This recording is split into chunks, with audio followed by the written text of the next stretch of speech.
Unlock your dream property with Meeks Realty Group, where Rich the Realtor makes real estate dreams a reality. Whether it's residential or commercial, we've got Charleston to Huntington covered. Your key to exceptional real estate experiences start here. Meeks Realty Group. Contact us at meeks.us. The views and opinions expressed on this program do not necessarily reflect the views and opinions of 580 WCHS, its employees, or WVRC Media. From the studios of WVRC Media, the country, the United States of America, the state, West Virginia, the city, Charleston. This is the Dave Allen Show on 580 Live. And your host. What we've got here is failure to communicate. He's kind of a big deal. I have come here to chew bubblegum and kick ass, and I'm all out of bubblegum. Dave Allen. Hey, folks, good Wednesday morning to you. Welcome to the show. Biggly, Piggly, Wiggly Hotline, 304-345-5858. Tony V. Taylor text, 304-935-5008. We do the show from the Par-Mar Store studio. If there's not a Par-Mar store near you now, there will be soon. The Dave Allen Show on 580 Live, brought to you by Thornhill Auto Group. Your next ride and your next service can be found on US 119 from Chapmanville to Logan to Belfry, Kentucky. Start your drive online, thornhillautomotive.com. Phone calls to the show with service of Biggly, Piggly, Wiggly. Spring Street texting services provided by West Virginia's finest men's store, Tony the Tailor, Virginia Street in Charleston. Visit bestmastertailor.com. Welcome to the show. Lots to get to this morning. Coming up a little bit later on, Alexander Gaaserud is here. He's a Republican running for U.S. Senate. Already got his campaign up and running. He'll be running in 2026. We're going to talk to him. Brian Dayton from the West Virginia Chamber of Commerce will be stopping by. Of course, they're looking forward to their legislative session. And so we'll get to kind of pick his brain on some things that they'll be looking for in the session. And the first week or so of the Morrissey administration. That's coming up a little bit later on. And Restaurant Week continues in Charleston. We're going to talk to one of the restaurateurs, if you will, of one of the finer eating establishments in Charleston, and just kind of talk about what Restaurant Week means and how important it is to them. Your calls and texts are always welcome, too. Biggly, Piggly, Wiggly Hotline, 304-345-5858. Tony V. Taylor text, 304-935-5008. Let's start, though, in the newsroom. Let's go to Jeff Jenkins. Jeff, good morning. Possibly starting to wind down, or I guess it's already been winded down, for lack of a better term, in the Whitefeather and Lantz trial. Yeah, so the jury meeting right now just gathered down the judicial building downtown, so they'll start their deliberations. They'll get organized, choose a jury foreman, and then start going over the evidence. You got 20 counts each against Whitefeather and Lantz in connection with alleged abuse and neglect and trafficking of their 5 adopted kids. And a trial that's been now about 11 days. Mm-hmm. And so things wrapped up yesterday with closing arguments from both the prosecution and the defense. So a lot for this jury to consider. You know, there's all these different counts against. So there are 20 counts against each one, and they're the same counts against them. But they could do some splitting up of the verdict here. Sure. Mm-hmm. They could find all guilty. They could acquit. I mean, they got a couple of choices here, which they could do. And there were 60 pages, Dave, 60 pages of jury instructions that Circuit Judge Mary Claire Akers read aloud yesterday. And so that's something that they'll have with them, their jury instructions, so they'll be going over there. So this might take a little while. We'll see. I don't know, and you've covered trials for a long time. You've got this trial going on in Charleston, but also you have the Cochran trial going on in Beckley that's got national attention. You know, Court TV, of course, has been streaming that entire thing.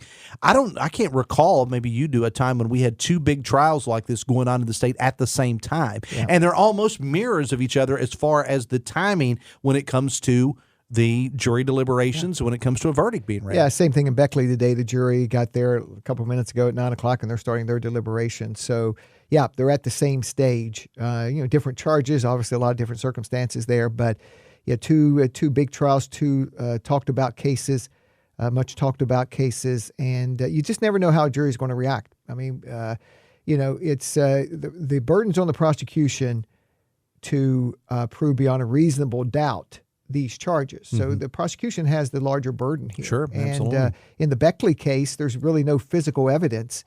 It's all circumstantial. The prosecutors, they say that. This is a circumstantial case against Natalie Cochran. We'll see what the jury does there. And the defense has put on a lot of evidence itself in that case. So we're just wait. You just wait it out. We have our reporter down downtown here. You just kind of wait to see what the jury does. Now, juries do a few things. They can, sometimes they may have a question they want to ask the judge. So the judge brings the jury in, or she'll bring the attorneys in, and she'll answer their question. They may want to, see if they can see something, or, it could be anything. Okay, they may want to go to lunch. I mean, it just could be anything. So, we're kind of on jury watch, and we'll see what happens. And when they reach a unanimous verdict, got to be unanimous. Yes. When they reach a unanimous verdict, then they'll bring everybody back in the court and they'll announce it. And of course, we'll have coverage on air and online. Jeff, I appreciate you being here. Thanks a lot. Okay.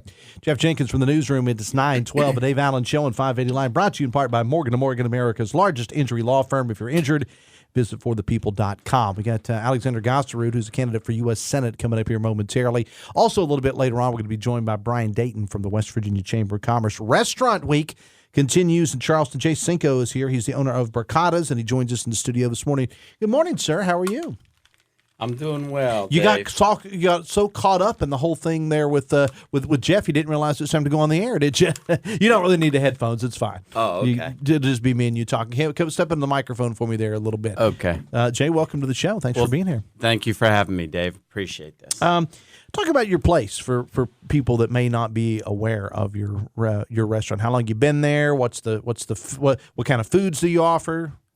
So Barkada's was started in 2019. The timing was kind of unfortunate. We were open for 3 weeks and then COVID hit. Mm-hmm. Barkada's is a Filipino term that means my group of friends hanging out to go get a beer. And we thought that would be appropriate. I love it. I love it already. For a restaurant. When we initially started, we were fortunate to have Paul Smith as a consultant and helped us create the menu and launch it. He was kind of an honorary member of the Filipino family growing up, so he really knew kind of our ingredients and methods of cooking. So it was a good fit for us. Then we went through COVID, and interesting enough, we now have a chef. His name's Chef Daniel De Jesus, incredibly talented guy. He's a culinary gangster. He came culinary gangster. I like that term. Yeah. So he came, and him and his business partners opened up Kita when Disney World went down. He was a chef down in Disney World at a steak and sushi establishment, and when it closed down, they all moved. They started Kita. A lot of those people went back when Disney opened back up, but Daniel fell in love with West Virginia and the people of West Virginia. And I love hearing those stories, and Jay. serendipitously, we hooked up together. So that's our new chef. So we're kind of going through a transition period where we're still bringing in the highlighted favorites of our customers, but by customer demand and by if we were going to utilize Daniel correctly, we had to elevate the menu and add certain things. So now if you go there, you can get steaks and seafoods, things that Daniel was comfortable cooking. Things that are in his wheelhouse. Exactly, Dave. What are some of the most popular things on the menu? And granted, you're going to make me hungry, but I'm always hungry, so go ahead. Really popular, a Filipino staple is chicken adobo. Mm-hmm. So you can get that, and then the tuna bowl over rice and noodles is really, really popular in the burritos. But with the new elevated menu, all the steaks are really popular in swordfish, and we've got some new appetizers with seared tuna that really highlights Daniel's ability to do some sushi dishes, and I think that's what you're going to see moving forward with us is we got something on the horizon coming out. And where is the restaurant located? The restaurant is located at 100 Cantley Drive. It's people familiar with Charleston. It's right behind the Domino's. It was formerly a Shop-A-Minute, and my wife and I lived in that neighborhood for a long time, and it was always one of our dreams to do a restaurant. So we got some partners on board. We got the building. It was, I said, it was a Shop-A-Minute. The building sat empty for 5 years, and we thought this is a perfect place to build a neighborhood pub for the community up in Fort Hill and South Hills. So that's what we did. Talk about the importance of Restaurant Week. I mean, this thing was started, and I've had a couple of other folks on. I had Stephen Keith, the food guy, from the Gazette Mail on last week, and Restaurant Week actually came out of the water crisis. And then, just to kind of get people back in restaurants. And then we suffered a lot with COVID. As you well know, you talked about how you opened up your place the year before COVID, pretty bad timing. And now people are coming out of it. And this winter, and I've talked about this throughout the week, Jay, with Restaurant Week, this winter has been particularly brutal the first three weeks or so of January, and restaurants had to close. Their employees couldn't get there, things of that nature. Talk about the importance of supporting local businesses, local restaurants like yours, not just during Restaurant Week, but year-round. Yeah, Restaurant Week is to me a brilliant concept, not only for the restaurateurs, but this community in general. It's an opportunity to highlight some of your more popular dishes and add some specials into it. And the customers are getting a lot of food at a discounted price, so it's a win-win for everybody. The timing couldn't have been more perfect for us because, like I said, Chef Daniel DeJesus is new with us, and it was an opportunity for us to highlight him. But it's super popular. The community loves it. I think everybody's winning with Restaurant Week. So I'm really glad to be a participant in the concept. What's your personal favorite thing on the menu? I know it's all good, but what's your personal favorite? What's your go-to on the menu? There's a menu item called the Darling Ribeye, and it's actually named after my father who's passed away. Everybody called my dad Ling. He was the one of 15 kids, and he was the youngest. And his older sister named him, would always call him Darling, so they called him Ling. But so when Filipinos came to America, steak is the top of the food chain in the Philippines. So it should be. Yes.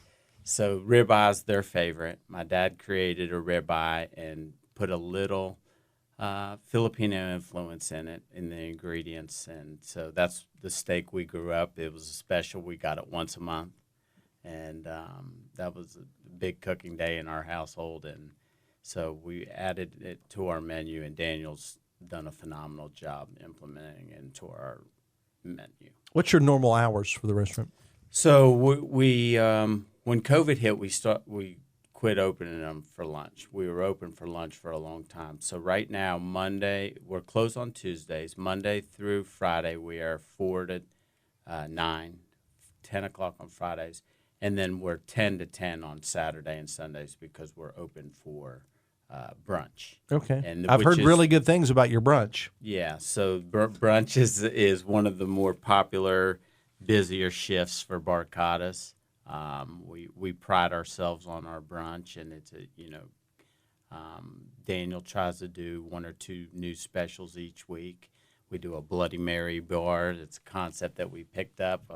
My sister and friends went to Pittsburgh, and it was a build your own Bloody Mary bar. And so we brought that concept down, and it's really popular here. I had a text here, and I'm presuming this is aimed at you. It says, "All hail the Loco Moco." Yeah. That's from a text from one of our listeners here. What's a Loco Moco? A Loco Moco is rice. It's 2 beef patties over with gravy and mushrooms over top of it. I'm in. You had me at gravy and mushrooms. I'm in. All right. So if people are planning on going out to your place, Jay, for Restaurant Week, do they need to make a reservation? Yes, reservations are at. We were full on Monday, and I think we're full today. But yeah, absolutely. Now we do walk-ins at the bar. Yeah. But yes, and I recommend. Well, they just need to call you, I guess, for a reservation, or yes, and also and also if they can't get in, we do deliver the Restaurant Week meal to home. That's pretty cool. Well, we wish you the best. I'm looking forward to trying it. I've never been there, so it's going to have to be high on my list of places to go here really soon. Come up. Absolutely. I appreciate it. Your time, giving me time on the air with you all. And get out and support these local restaurants. And I've got a graphic on my social media on Dave Allen Radio that has all of the restaurants that are participating because, and we'll let you go with this, Charleston is really getting to be a destination for foodies like myself and you, Jay. Yeah, I absolutely believe, I've always said this, Charleston has kind of an Asheville feel, but, truthfully, Charleston's a much more beautiful town. But I think if we can get more food restaurants as well as some more microbreweries here, I think it's just got a phenomenal vibe, particularly in the summer in Charleston. All right. Jay Cinco of Barkadas, I appreciate you being here, man. Thanks a lot. Best of luck with everything. Thank you so much. 9:22, the Dave Allen Show on 580 Live is brought to you in part by Live Healthy, West Virginia, presented by WVU Medicine. Live Healthy tackles pressing health issues of all type, heart disease, diabetes, Alzheimer's, and more. It's a podcast offering insights into medical breakthroughs and preventative care featuring WVU Medicine's expert physicians aimed at fostering healthier lifestyles and beyond the state. Great resource. Check it out. Latest episodes available, WVMetronews.com, under the podcast menu, and start your journey towards better health today. We're going to take a break. When we come back, we're going to talk to Alexander Gaaserud, who is a candidate for U.S. Senate, and Brian Dayton from the Chamber of Commerce of the state coming up a little bit later on. Back after this on the Voice of Charleston, WCHS. Brought to you by the Eric J. Tarr Family Businesses. Eric J. Tarr Family Businesses live to make life better for you and your family. Americans for Prosperity, West Virginia's Pathway to Prosperity, is a bold roadmap to help principled policymakers rapidly transform the Mountain State into a better place to live, work, and raise a family. To do that, we encourage state leaders to boldly adopt proven reforms that makes quality health care more affordable and accessible. Empower parents and expand education freedom to every child. Rein in government spending and cut taxes, allowing Mountaineers to keep more of their hard-earned paychecks. While the recent work of the legislature has taken enormous strides toward breaking down the barriers that hold our citizens back, now is not the time to rest on our laurels. Instead, we must come together to double down on advancing freedom and opportunity to create more prosperity for every West Virginian. This is how we reignite the American dream. To learn more, visit WVPathway.com. Paid for by Americans for Prosperity. Not authorized by any candidate or candidates committee. No matter where you are never far from a Parmar store. From gas to groceries and everything else you need, your local Parmar store has it. Sign up for the Parmar Rewards Card and download the Parmar Stores app for even more savings. With well over 230 stores in 6 states, you are never far from Parmar. Visit parmarstores.com and follow them on your favorite social media app. If there's not a Parmar store near you now, there will be soon.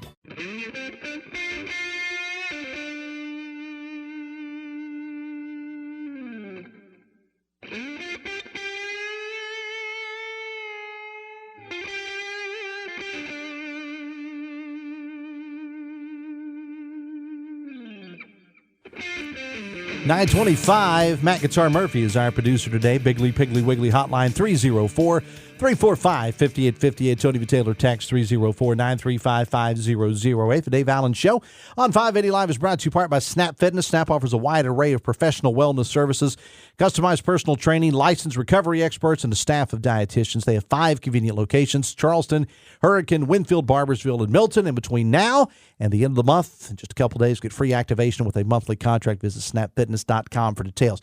Dex says, Dave, have you followed Josh and Jace, the 2 Brits who visited West Virginia a few weeks ago? They said the top 3 things they found here were, number 3, the food. They love the pepperoni rolls and Tudor's biscuits, specifically the Mountaineer and biscuits and gravy. Number 2, the views. And number 1, our people. They said expect us back. Yeah, I haven't followed them greatly, but a lot of people have showed me their videos. When they went to Tudor's, I think it was in Summersville. It's absolutely hilarious. So if you get an opportunity, you may want to check that out. Brian Dayton coming up a little bit later on from the State Chamber of Commerce. This gentleman has already announced, in fact, he did some time ago, that he'd be challenging for the Republican nomination for West Virginia's Senate, the seat currently held by Senator Shelley Moore Capito in the year 2026, next year.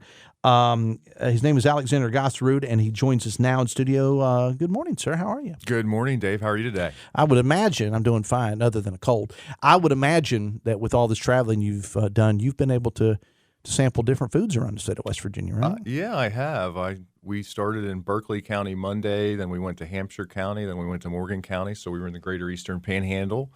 Yesterday we went to beautiful Summers County. I'd never really been to Summers County before in Hinton. Beautiful area. Beautiful area. Down by the river, Hinton yeah. especially. Three Hinton's a beautiful rivers town. converge. Yeah, so, and then we're here in Charleston all day as well. So we've been very busy on the campaign trail early on here. And I actually ran into you and your family this past weekend at the West Virginia Hunting and Fishing Show at the Coliseum and Convention Center. Are you an outdoors type person? Is that your thing? Well, I grew up in Randolph County, so okay, I was out. So you can stop right there. You grew up in Randolph County, of course you are. Yeah, definitely love the outdoors like most native West Virginians do. It was great to connect with Chris Lawrence there. Got a couple signed pictures from him for the kids and saw a beautiful bald eagle. That was great to see as well. So, yeah, great connecting with people there at that event. So why do you want to do this? Why do you want to run for U.S. Senate? Well, I think we need to bring virtue back into politics. I think a lot of our politicians today lack virtue, but mainly I want to go fight for the American people and fight for West Virginians. We're in a situation in this state where we have some pretty abysmal outcomes. We're 51st in education. We have the highest drug overdose deaths per capita. We're a state defined by generational poverty and cyclical abuse. So I want to be a new voice of service for West Virginia. We need a generational change. We're one of the oldest, sickest, poorest states in the country, and I think sending the youngest United States senator in the country to go represent our people is going to be paramount to bringing the state up to the level it needs to be in the 21st century. How old are you, if you don't mind my asking? 32. 32. So you'd be the youngest. I would be the youngest senator elected in the current U.S. Senate, yes. Okay. Give us some of your background. Yeah, so I ran for West Virginia's 2nd Congressional District. Mm-hmm. We did very well in that race. We were able to win a lot of hearts and minds. And I got a degree in political science in college. I was on my debate team. I started a young Republican club during the 2008 election cycle. We had 60 members that did various candidate canvassing activities. We learned what it was to be a Republican, what it is to be a conservative. We debated the Young Democrats. So I've been in the political arena anyway, at least in private for a long time. And I decided with where the country was heading in 2024 that this was really our last chance to maybe save the country. And I have a skill set and ability where I needed to stand up and give West Virginians a voice and fight for them. And it worked out pretty well, and we're going to continue our political action. Talking to Alexander Gaaserud again, who is a candidate for U.S. Senate. The Dave Allen Show on 580 Live is brought to you in part by Huston's Pizza.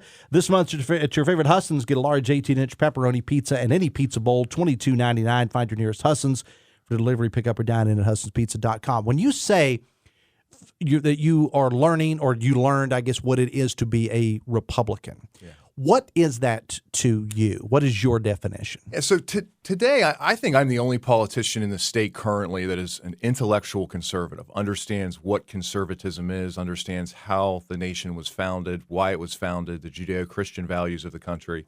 And I'm also a MAGA populist.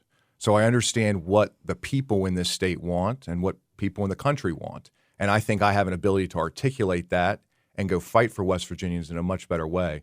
Conservatism is fairly simple. Some people in West Virginia, even Republicans, struggle with it at times, but it's a limit to government.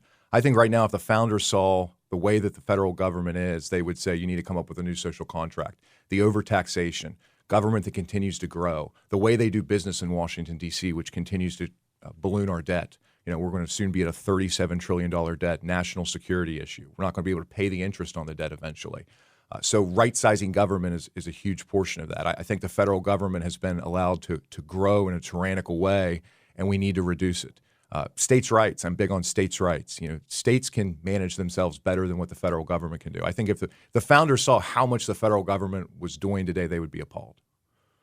Talking again to Alexander Gaaserud, who's a Republican candidate for U.S. Senate, who'll be running next year. I want to ask you about something that you put on social media recently. And let me say, you're a guy who pulls no punches. You say what's on your mind. Nobody ever has to wonder, what does Alexander think about this? I think you pretty much put it out there. You said, this is a quote, not one mentally ill transgender person is welcome in West Virginia, in the West Virginia Republican Party or the GOP. Right. That is a direct quote. Why do you feel that way? Well, I don't think that transgenderism is something that should be normalized. I don't think it should be something that is pushed on our society. I think it's a mental illness, and I think people that are transgender need mental evaluation and need to get the help that they need. But they're not welcome, and a lot of this was a response to Josh Higginbotham starting the Log Cabin Republicans. And the Log Cabin Republicans, unfortunately, include transgenderism.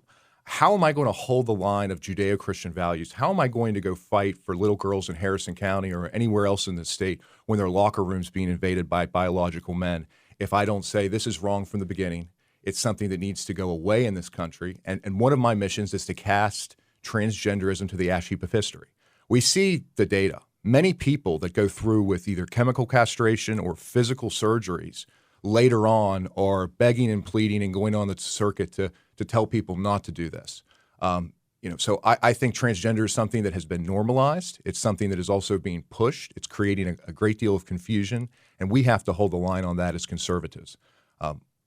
That's pretty straightforward. It's against my belief system, and it's against most West Virginians' belief system. Do you lump in, Alexander? Do you lump in the transgender with homosexuality?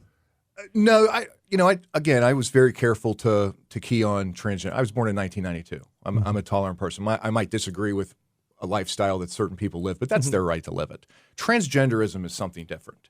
It's sanctioning mental illness as normalcy, and it's also something that is creating a lot of confusion. And the federal government was, in the business of trying to get more transgenderism. Look at our transgender member of Congress that's trying to invade, female locker rooms. We're not going to pretend that you're a biological male and you're going to call yourself a woman, and that's scientific fact. It's not. You also, and I don't. Yeah, you go right ahead. Hey, you and I. That's one of the things. Like I said, that's one of the things I respect about you is that we may differ on opinions, but nobody's ever going to say, "Well, Alexander, we don't know what he's thinking." I don't think that's the case with you. And I'm going to very much paraphrase this because I was trying to find the quote right before the show. And if I have wrong, you jump in at any point. You got an issue, or it seems to people that don't have kids. No, I don't have an issue with people that have kids. I don't like being lectured on pro-life issues by people that haven't reproduced or adopted a child. Politicians, and that was a quote against Lindsey Graham, and I think that it's hard for people that don't have children to fully understand the magnitude of it. Now, you can be an effective politician and not have a child. That's without a doubt. You can be 100% effective at your job. You don't have to have a child to be a politician.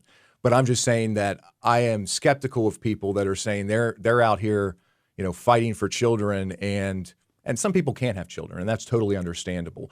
But it's hard to be lectured by people that have sat in office like Lindsey Graham for so long on these issues that he hasn't been a part of. So.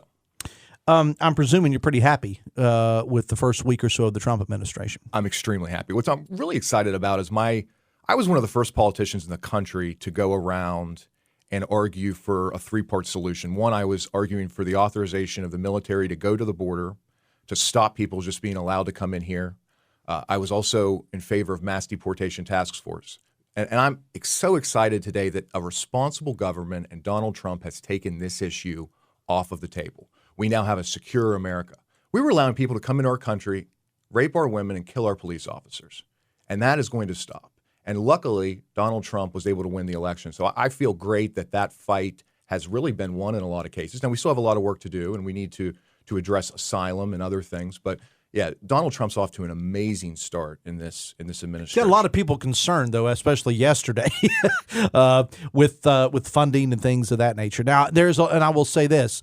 There's a lot of misinformation out there on a lot of fronts of what exactly is being curtailed and what's not. So dig into it before you make comments on social. Not you personally, but I mean dig into it before you make comments on it. Yeah, I think everybody needs to just take a second, take a breath, and this is one of the reasons we elected Donald Trump, to look at the federal government. This is non-discretionary spending. So Medicaid, Medicare, Social Security, this money's still going to flow. If you're a nonprofit out here, we're not going to be in a situation where our kids aren't going to get free school lunch right now. We need to allow this government to take its time, look at where we can right-size the federal government. There's going to be some constitutional questions. Is this really a power of the executive? Let's let the courts get in there and rule. It's confusing people in Washington, D.C. It's creating a little bit of a panic. So I would just tell everybody now, calm down. Let's trust the process. Let's trust what Donald Trump is doing.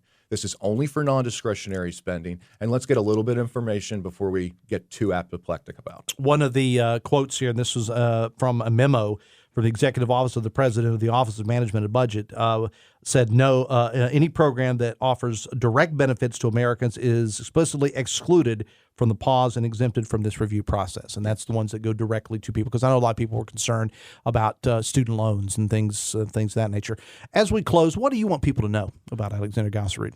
I want people to know that I'm a generational change in West Virginia that possesses a skill set and ability to go fight for them. I'm at top mental faculty. I'm in top physical shape where I can represent them in a robust way. I want to get back to service. I want to serve the people. I think people in Washington, D.C. have been there way too long. And if I was Shelley and I looked at the results we have, particularly here in West Virginia, I'd say, you know what? I'm not the answer anymore. 7 terms in the House, 2 terms in the Senate is enough. And I really want the media, whether it's you or it's Dave Wilson and T.J. Meadows or anybody in this state in the media, to ask Senator Capito, is she even planning on running again? Ask her what she thinks of the first time being challenged in West Virginia politics by a candidate that has the ability, is a generational change, and also has a track record. I had over 7,400 people vote for me in the 2nd District primary. I was a second choice for a lot of people in that race that weren't voting for their preferred candidate. So we've consolidated the North, and this is the first real challenge she's ever taken. So I wish the media would challenge her on this candidacy. All right. Where can people learn more about your campaign? Yeah, please go to GaaserudForWV.com. Spell it for the folks. For sure. How many times have you had to spell your last name in your life? Oh, yeah. Well, when I was growing up as a kid, I was a little worried about this name politically, but it's actually not as big of a problem because it sticks out. But it's still impossible for people to say or spell. It's GAASERUD 4 WV.com. Go donate to help bring generational change and check us out. All right. Appreciate you being here, man. Thanks a lot. Thank you, Dave. 22 minutes away from 10. The Dave Allen Show on 580 Live is brought to you in part by Jute for the best in security systems for both your home or business. Talk to Jute of Tays Valley, JOOT. Visit protectedbyjute.com. Back after this on the Voice of Charleston, WCHS. Brought to you by the Eric J. Tarr Family Businesses. Eric J. Tarr Family Businesses want to thank you for supporting local small businesses. Banking is not just about numbers. It's about people. Are you connected? Without a community bank, your financial journey might feel lonely. And who will you turn to when life gets complicated? From checking accounts to loans, Poca Valley Bank has you covered. We are here to support you with personalized service and genuine care across our 8 locations. Poca Valley Bank, your community bank where relationships matter. Visit PocaValleyBank.com for more information. Equal housing lender. Member FDIC. For your build or restoration, you can always count on us. Professional service and dedication. Charity's the name to trust. Saving you more, saving you time. Providing quality building and design. Right on time, right on budget. Call on Charity Construction. I'm John Carruthers, the owner of Best Virginia Heating and Cooling. I'm born and raised right here in West Virginia. I've got 3 daughters, so I absolutely care who comes into my home. Every technician we send to your home has been drug tested and background checked. I guarantee the best client experience or your money back. We have the best team and the best processes built around a 5-star experience. Call Best Virginia today at 681-655-1214.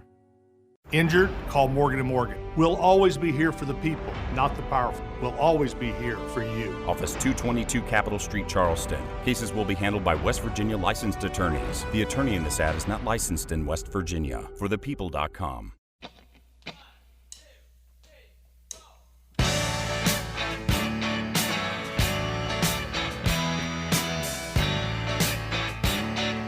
We got 20 minutes away from 10. Piggly Wiggly hotline 304-345-5858. Tony V. Taylor text 304-935-5008. The Dave Allen Show on 580 Live is brought to you in part by Pinnacle Consultants. Their services involve developing comprehensive management plans to outline strategies for controlling and minimizing asbestos exposure, perfect for commercial property owners and managers. Visit pinnaclecorp.net.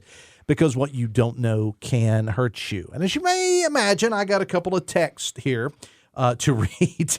Let me see. Alex says, the only intellectual conservative politician of West Virginia that understands conservatism and the founding of our country. This guy's clueless if he thinks he's the only intellectual conservative politician in West Virginia. His position, says a texter, on people who don't have kids is foolish. It's like saying you can't speak on abortion if you're not a woman, which is absurd. The guy is in way over his head. Dang, says a texter, I got married in 92. He's making me feel old at 55, but he sounds smart. I also got married in 92, so I also feel old on a daily basis. Test says, please ask your guest if he's a physician, psychologist, psychiatrist, researcher in making his determination regarding transgender citizens. Would not vote for him. No way, no how.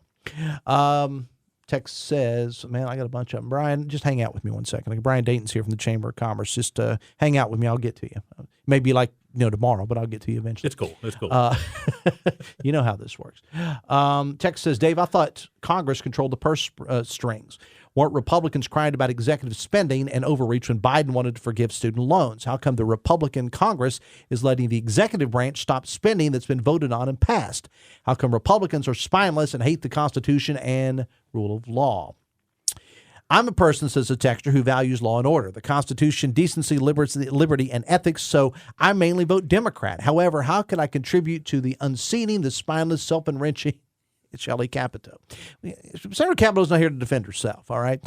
Texas Bro says he's an intellectual. That automatically disqualifies him in the minds of most MAGAs.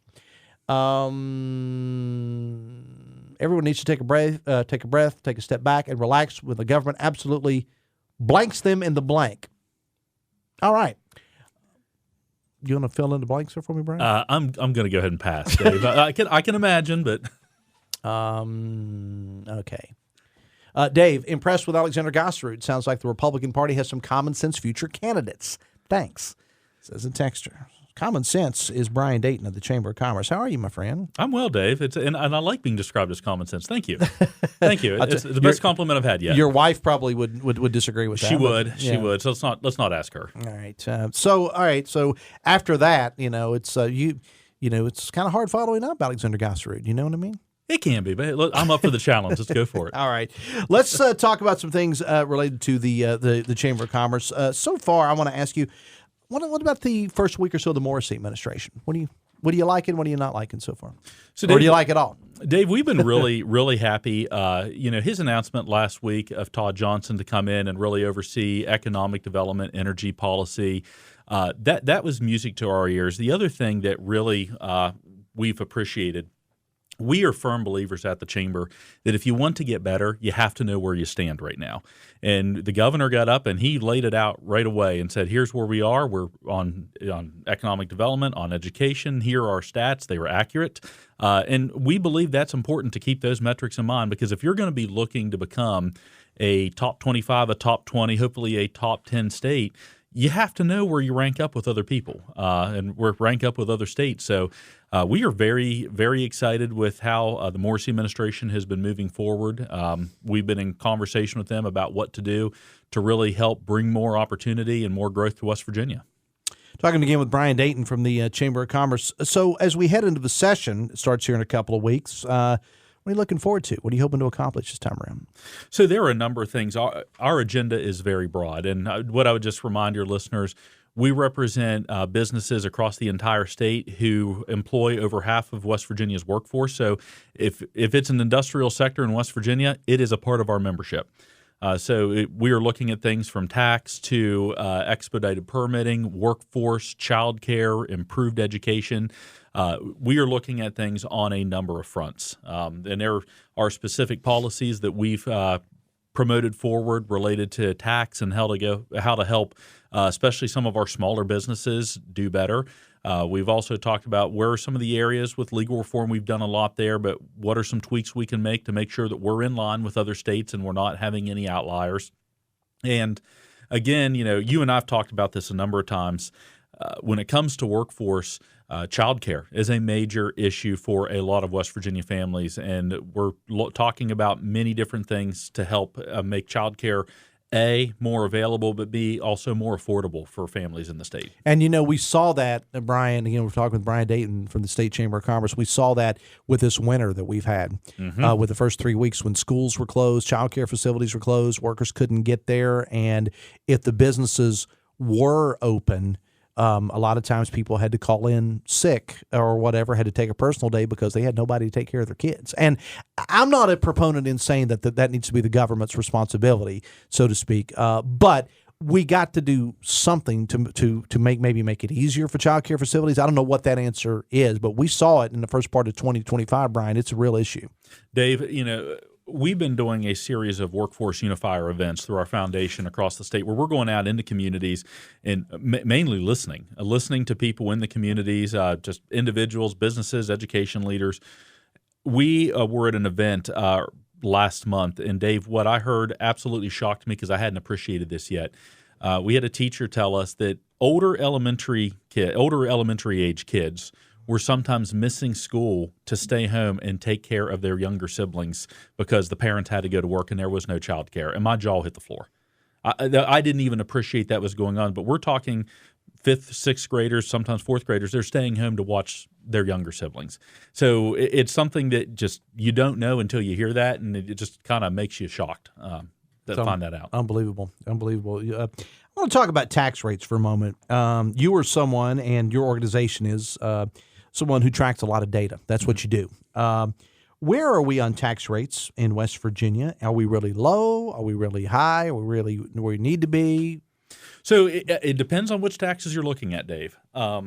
When it comes to our personal income tax, obviously we're on have a bill in place that was passed a couple years ago to continually slide us down. Right now, we are dead in the middle on our personal income tax rates. I believe it's 25th in the country for the top rate, and I think 24th in the country at those making $50,000. So we're middle of the pack and moving in the right direction.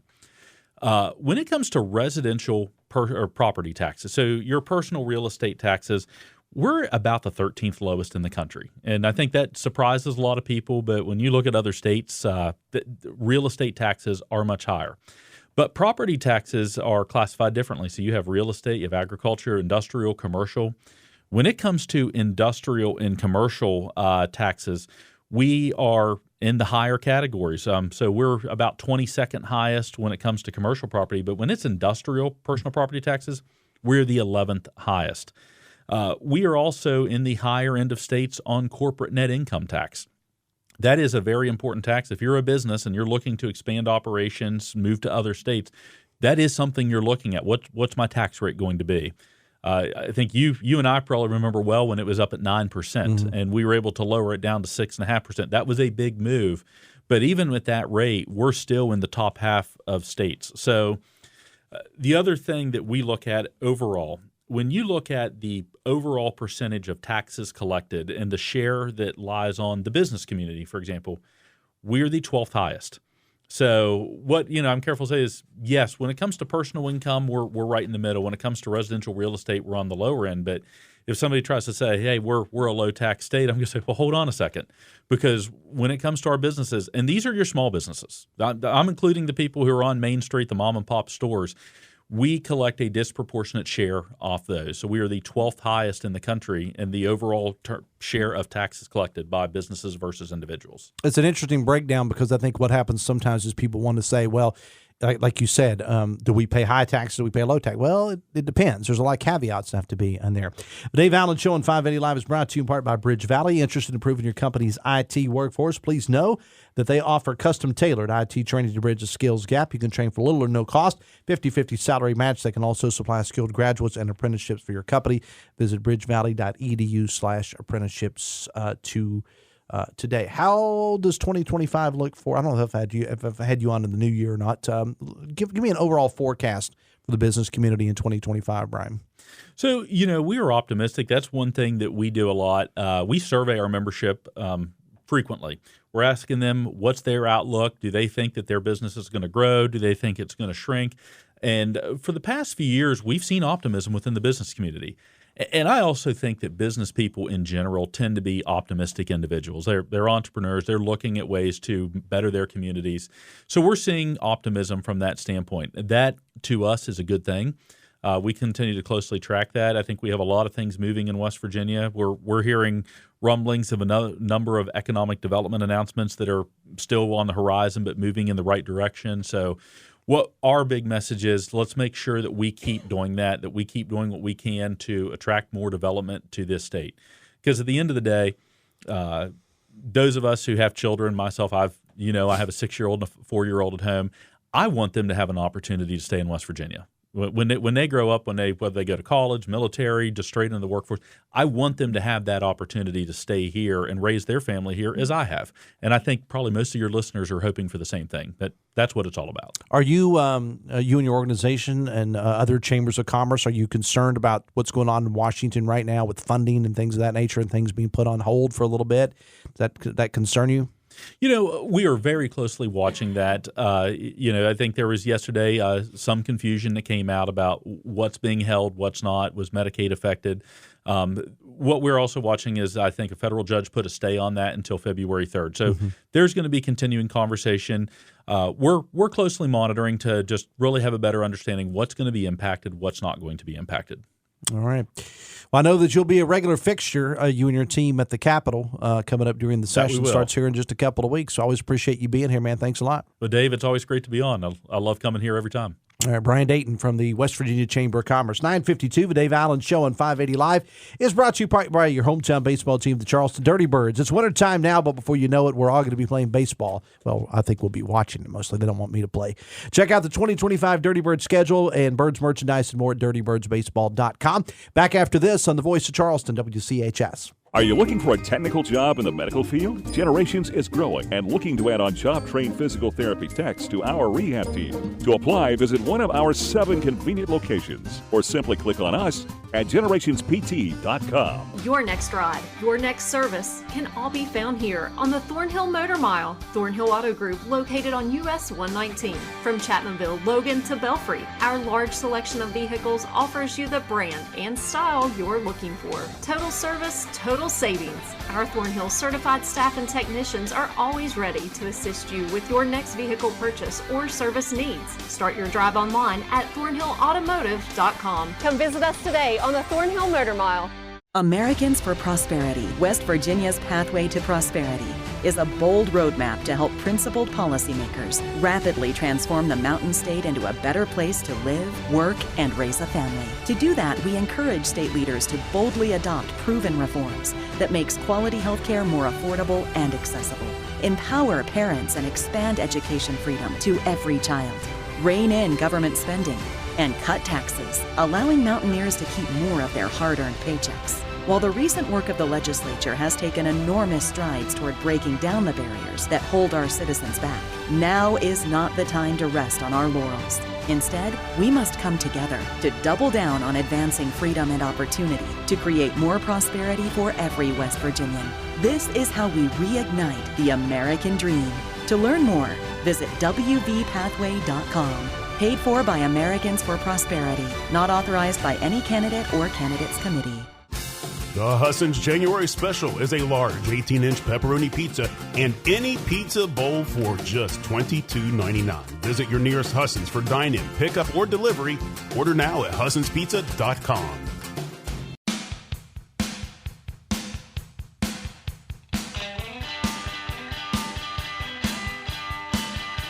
We got 5 minutes away from 10. Matt Guitar Murphy's our producer today. The impact of Special Olympics extends far beyond the athletes themselves. Volunteers and supporters, touched by the unwavering determination of these extraordinary individuals, find immeasurable fulfillment in their involvement. The inclusive approach embraced by Special Olympics fosters an environment where everybody plays a vital role. West Virginia, enriched in collaboration with Huntington, invites you to witness the transformative power of Special Olympics. Check out a video highlighting the Special Olympics, facebook.com/580WCHS. Bigly Piggly Wiggly hotline 304-345-5858. Tony Taylor text 304-935-5008. Text says it's not the place for the legislature or any government entity to be used to persuade young mothers to go into the workforce by incentivizing child care. It's actually an anti-family policy that puts the family unit a rung below empowering business. That's a sickening policy that we should work very hard to stop dead in its tracks, says the texter. Wow, about the Alexander Gaaserud interview, someone asking if this candidate has a medical degree speaking on trans issues. Riddle me this then. When did Al Gore or Bill Gates gain their scientific degrees in lecturing the rest of us on man-made climate exchange? Text says, I'm a lifelong Republican that will not kiss the ring. You lost me at MAGA. Coming up on tomorrow's show, Dr. Casey Sachs of Bridge Valley will be stopping by. Former delegate and longtime Politico Josh Higginbotham. He was mentioned in the interview with Alexander Gaaserud. Josh Higginbotham will be on the show tomorrow. Plus, Tim Brady from the Charleston Convention and Visitor Bureau. Do you know, TJ, that Charleston is now designated, they're working to designate as Bicycle City? I heard something about that. Tim Brady's the guy from the Charleston CVB. Good man. And he will talk all about it on the show tomorrow. Older adults should protect themselves against severe respiratory disease. Talk to your doctor about flu, COVID-19, and RSV vaccines. Risk less, do more. Get started at vaccines.gov, paid for by the U.S. Department of Health and Human Services. TJ Meadows is with us. What's on the big show today, my friend? Well, before we get to that, you bring people together. I do. And I love that about you. You bring people together. I bring people together. Here's the thing. People say to me all the time, why do you have this person on the show? Why do you have that person on the show? And it could be, and I'm talking about any of our polarizing people. And they know they're polarizing. Mike Pushkin doesn't need me to tell him he's polarizing. Greg Thomas doesn't need me to tell him that. Alexander Gaaserud doesn't need me to tell him that. But in the end, I'm the ultimate free speech guy. Mm-hmm. And I took some crap. I'm not going to lie to you about having certain people on the show from both spectrums. As long as I have a microphone, as long as I'm behind this microphone, everybody has a voice, including the texters that I don't agree with, including the callers and so on and so forth. Kumbaya, man. We are the world. We are the children. When we get to the point that we can't talk freely, and our cancel culture had gotten really close. I think we've gotten better. But when we get to that point that you can't express your ideas, even if you hear someone express an idea that absolutely drives you mad and makes your blood boil, we have a problem. I 100% agree. I am Mr. Free Speech and always will be. What do you got on the show today? Brad Mack starts us off at 10:06. Morrissey presser, federal funding freeze. What's that mean for West Virginia? Candidly, we're all still trying to figure it out. We'll dive into that. Jared Halpern from Washington, D.C. with all things Donald Trump. Coming up at 10:33, Mountain State Spotlight. They're a publication. Ken Ward and others head that up. Erica Peterson is going to be here. They have a 3-part series on foster care in the Mountain State, and it is, I'll just say it was shocking. And it's on a micro level. It follows individuals, and you see their life in the foster care system, and it really tugs at the heartstrings and also just raises a lot of issues that we need to address. Glenn Jeffries has a problem with the ITC. He has an op-ed out. He'll stop by at 11:06. It's a great read. We'll get into it with him. Mingo County Commission President joins us coming up at 11:30. They got water issues down there. We'll find out more. All right. Sounds good. Coming up on tomorrow's show again, Tim Brady from the Charleston CVB will be stopping by. Josh Higginbotham is here, and Dr. Casey Sachs of Bridge Valley will be on the show tomorrow as well. I'm going to try to work on this cold as best I can. It's rough when you don't feel bad. You don't want to have a fever. Today. You just, it's just drainage and that kind of stuff. Yeah. Eat more bacon. That's what I need to do. All right, we got to go. My producer is Matt Guitar Murphy. Thank you so much. Download the WVRC Media app and the Metro News TV app as well. TJ and Wilson coming up with Talk Line at 10:06. I'll be back for a portion of Hotline today with Dave Wigley at 3 o'clock. Till tomorrow, have fun and love somebody.